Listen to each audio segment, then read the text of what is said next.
Venice Beach, California, from fantasy land to the ghetto by the sea to one of the most expensive places in the world. Venice Beach real estate has been through a lot, so let's talk about this. Let's talk a little bit of history, who lives in Venice Beach, why the heck are people moving here? Let's talk about prices, neighborhoods, and much more coming up.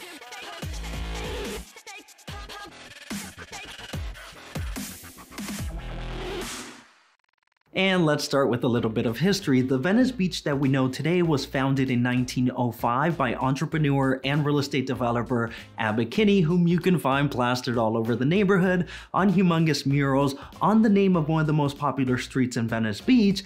And interesting fact, the faces on top of the columns on Windward Avenue are said to have been sculpted in his likeness. And when Abbott Kinney founded Venice Beach, he built it to resemble Venice, Italy, and well, hence the name. And for about 15 years, Venice, or as it was known at the time, the Venice of America, flourished as a successful beach resort town with several miles of canals, a bunch of gondolas, roller coasters, and a little train that took people around the city. I mean, it was a really cool place. But then the Great Depression came, cars were introduced, many of the canals were covered up to make streets, and one of the biggest blows to the original Venice Beach came when oil was discovered in the early 1930s and the industry, well, just pretty much took over the neighborhood. From there, Venice went on through a series of changes, including to be known as the ghetto by the sea, where surfers, gangsters, and poets coexisted in chaotic harmony. But drawing a far connection here, this kind of represents a common strand in Venice Beach history: diversity and acceptance. I mean, with the founding of Venice Beach, Abbott Kinney became known for his gestures of equality,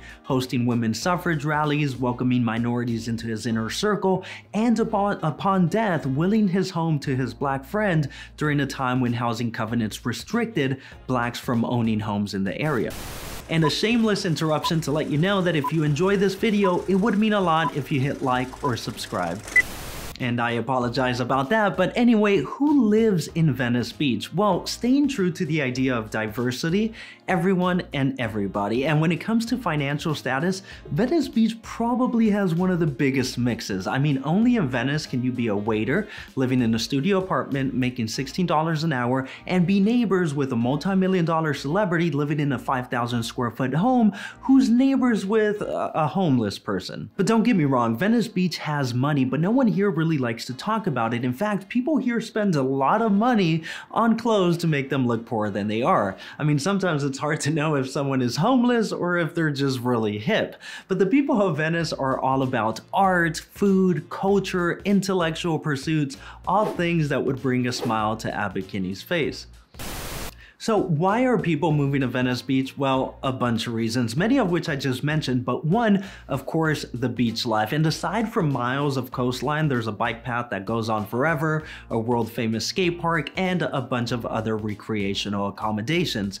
Number two, hangout spots. I can't think of another neighborhood with more social gathering places than Venice. I mean, you got Rose Avenue in the north of Venice, there's Washington Boulevard in the south, Windward Avenue in the center, the boardwalk on the west side, there's Lincoln Boulevard on the east, and then of course, how could I forget Abbott Kinney, which was once rated the coolest street in America by GQ magazine. And number three, location. Everything seems to be within arm's reach when you live in Venice Beach. World famous Santa Monica is just to the north, the biggest man-made marina in North America is just to the south, and the Los Angeles International Airport is practically down the street.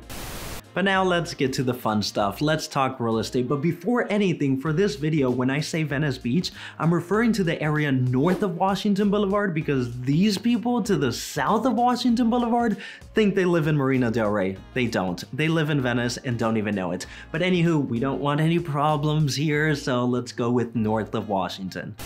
The median price for a single-family home in Venice is about $2 million. That's an increase of 125% in the past 10 years. And just for kicks, in the past 20 years, it's gone up by over 400%. That's a lot more than what the S&P 500 did during the same period. Now, the median price for a condo is about $1.3 million, an increase of about 51% in the past 10 years. But let's talk about the different neighborhoods within Venice Beach. First up, the canals. Now, interesting fact, while today they're referred to as the Venice Canals, they were actually built with Holland in mind. The development was referred to as the New Amsterdam Canals, and while they're part of the original canals left behind, they are not part of the original Venice Canals built by Abbott Kinney, which were slightly to the north. But anyway, there's almost 1.5 miles of canals containing around 300 residential homes. The median price for a house on the canals is about $3 million, with a low of about $1.2 million and a high of about $5 million. Another cool thing in Venice are the, wait for it, regular street, bam, secret street. These are walk streets like regular streets, but for walking, with houses lined up on each side. And while there's a bunch of walk streets lined up across the beach area in Venice, my favorite ones are the ones between Abbott Kinney and Lincoln Boulevard. They're just quieter, more peaceful. They just seem out of place in Los Angeles, making you think like you're in some other part of the country. Now, a house on these walk streets can cost you anywhere from about $2.5 million to about $6 million. But to break down some of the other areas of Venice, there's the Windward Circle area. If you live here, you live in the heart of the original Venice Beach. I mean, this is where it all went down. Many of the streets that you find here today, over 100 years ago, were the canals of Abbott Kinney, where people circulated in gondolas for leisure and entertainment. So if you want to be part of history and be within arm's reach of pretty much all of Venice, this is definitely the place for you. The median price for a house here is around $1.9 million, with a low of $1.1 million and a high of $4 million.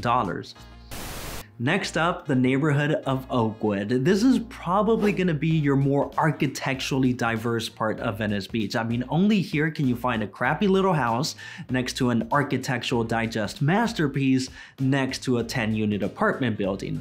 But houses here are flying off the shelf, and aside from east of Lincoln Boulevard, this is where you're going to find some of your bigger lots in Venice and naturally more space to build bigger houses. So if you're looking for more space near the beach with convenience not only to Venice Beach, but also to the bordering city of Santa Monica, this is definitely the place for you. The median price for a house here is around $2.2 million, with a low of $1 million and a high of about $5 million. Now, per square foot, one of the most expensive parts of Venice is between California Boulevard and Venice Boulevard west of Lincoln. This is where you're going to find those awesome walk streets that I mentioned earlier. And as opposed to some of the other parts of Venice, you're mostly going to find single family homes here. So if you're looking for a quieter part of Venice with more of a residential feel, but still with a lot of character, this is definitely the place for you. The median price for a house here is about $2.2 million, with a low of $1.2 and a high of about $7.3 million. But speaking of quiet, there's also the Silver Triangle between Ocean Avenue and Abbott Kinney Boulevard. I consider this like the suburb of Venice. Quiet streets, decent front yards, no traffic. The thing about this area is that there's not a lot of streets to take you in and out of the neighborhood, so unless you know it's there, you're likely not to end up there. Now, for this reason, I think the Silver Triangle is a great way to be near the heart of Venice, but with an off button. And surprisingly, based on sales in the past year, this is one of the more affordable parts of Venice. The median price for a house here is about $1.8 million, with a low of about $1 million and a high of about $3.8 million. And finally, I couldn't possibly end this video without addressing the elephant in the room. Yes, there's a big homeless problem in Venice, but as of this video, many efforts are being put in place to address this problem, with some big changes possibly being seen in the next couple of weeks. But in summary, there's a lot going on in Venice. It's a neighborhood made up of a bunch of different neighborhoods inside of it, of which I only really covered some of them.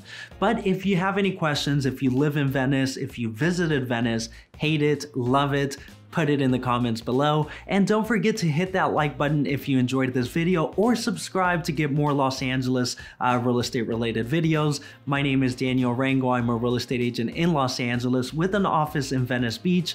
If I can be of any help, it would be an honor. And if you're outside of the Los Angeles area and you're looking to buy or sell, don't hesitate to reach out. I have a network of trusted real estate agents all over the country that I can connect you with. But either way, thanks a bunch for watching and have an awesome day.